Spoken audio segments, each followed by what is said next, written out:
What's up, Radiant Icons? And welcome back to Dare to Be Iconic, the podcast made for icons daring to be themselves. I'm your host, Amanda Policelli, and I'm so excited you're here today. But before we get into it, I dare you to go to daretobeiconic.com and check out our newsletter for exclusive content and to join our Radiant Icon community. And check out my Amazon storefront linked in the show notes to check out my journal, Break Up with the Past, Fall in Love with the Future. Now, I will die on the hill that this is the year of the icon. So, how can you be an icon? And what does the word iconic even mean? Are you ready for your tea time sesh, Radiant Icons? Now, let's get into the tea. So let's start off with what the word iconic means. Now, in this context for Dare to Be Iconic, right? It's all about your own unique version of iconic and daring to be yourself and being comfortable and confident in your skin. So when I say the word iconic, I genuinely mean living authentically and true to you and stumbling boldly. So, how can you be an icon? You need to be okay with being imperfectly iconic. So, embracing your imperfections. And I know we all don't like that. Like, literally, owning up what scares us and what we aren't like perfect in is one of the most terrifying things anyone can do. But you know what? Dare to Be Iconic all started for me to share my story in hopes that it resonates with one of you radiant icons so that you can dare to be iconic in your daily lives. So let's talk about how I struggle with imperfection and how it really inspired this whole dare to be iconic mindset and made me the icon I am today. My whole life, I've been a perfectionist. I have struggled with the concept of being perfect and having to adhere to these standards ever since I was like little baby Amanda. And a recent example would be honestly when I was filming my first podcast episode. I was just so hard on myself because it wasn't coming out the way I wanted it to. It wasn't coming out perfectly. And I had this idea in my mind of what it should be. Like, it should be like all the other self improvement podcasts out there, right? It needed to be X, Y, and Z way. The whole point of Dare to Be Iconic is to be iconic in my own unique way. And my version of iconic isn't the same as everyone else in the market. And that is okay. So, the way I'm going to approach this podcast is going to be completely different than so and so. But I need to be okay with that and normalize that just because it isn't the way that someone else is doing it doesn't mean it's not perfect in quotation marks to me, you know? So I just need to embrace my imperfections. And I was really, really down on myself. Like, I'm talking after I had finished recording, I was in such a depressing, messy mood. And my friend Danny would be so happy that I said that. So shout out Danny. But I was just like, I should quit.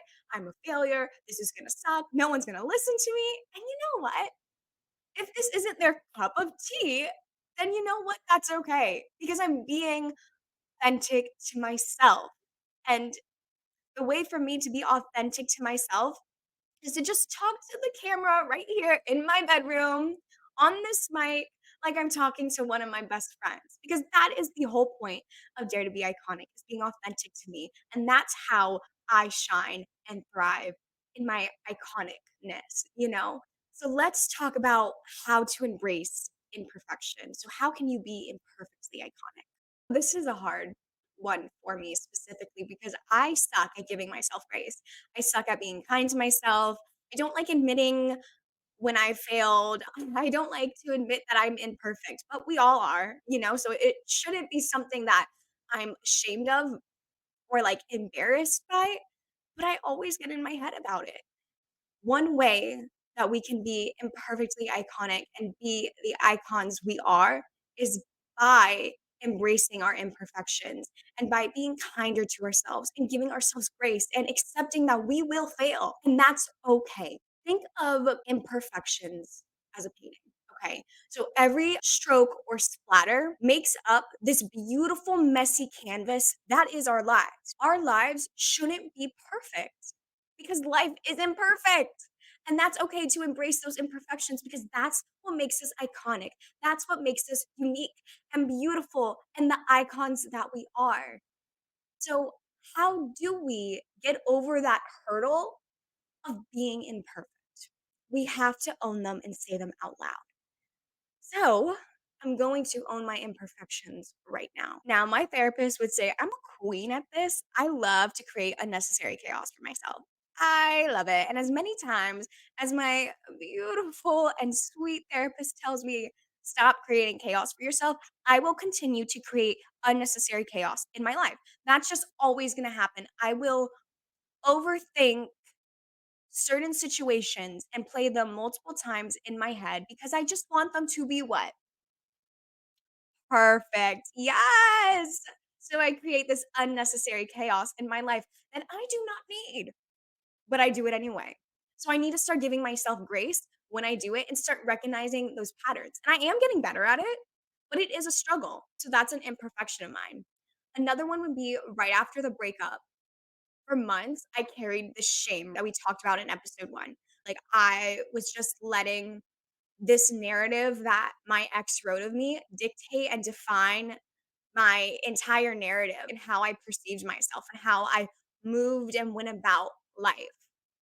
I should have been kinder to myself. This was the first time I was getting my heart broken. That is going to hurt, and I'm not always going to get it right. I was in this transitional period, and I wasn't giving myself the grace and kindness that I deserved. I needed to do that. So that's another imperfection of mine. And another one that I can think of is honestly right now. This is something that I have dreamed of for 2 years now, and it's finally coming to fruition. And that is like the most exciting thing I've ever done so far in my life, that this dream is actually coming true and I'm creating and I'm making it happen. But I'm not always going to get it right. There is a learning curve with anything new that you start, and you're not always going to be perfect. I'm a CEO for the first time in my life of my own company. I'm not always going to get it right, and that is okay. And I have to accept that sometimes I'm going to fail, that sometimes it's not going to go the way that I want it to, but it's happening the way it should. So, in turn of that, I need to trust my path like I trust an Uber.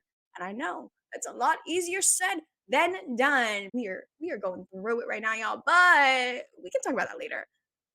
But we need to start trusting our path, embracing the imperfections, and being imperfectly iconic. That's how you be an icon. You need to stumble boldly, live authentically, and dare to be iconic. Dare to be your own unique version of iconic. Honestly, just appreciate the beauty in the unexpected moments. We have to keep trusting this beautiful painting that we're creating, even if the strokes and the splatters don't make sense at that particular moment. That is okay because everything is happening for a reason. So embrace it and trust the process. Trust that path like it is an Uber. All right, radiant icons. So now that we know how we can be an icon, next week, we're diving into that dare to be iconic mindset, the mindset where you can create the dream life that you've always wanted for yourself, how you can step into your power, and how you can be the icon that you are in your everyday life. If you like today's episode, make sure to leave a review, share it with your friends, and make sure to follow me at Amanda Peo 1219 on Instagram. And remember, Radiant Icons, dare to be iconic. I'll see you next time. Bye.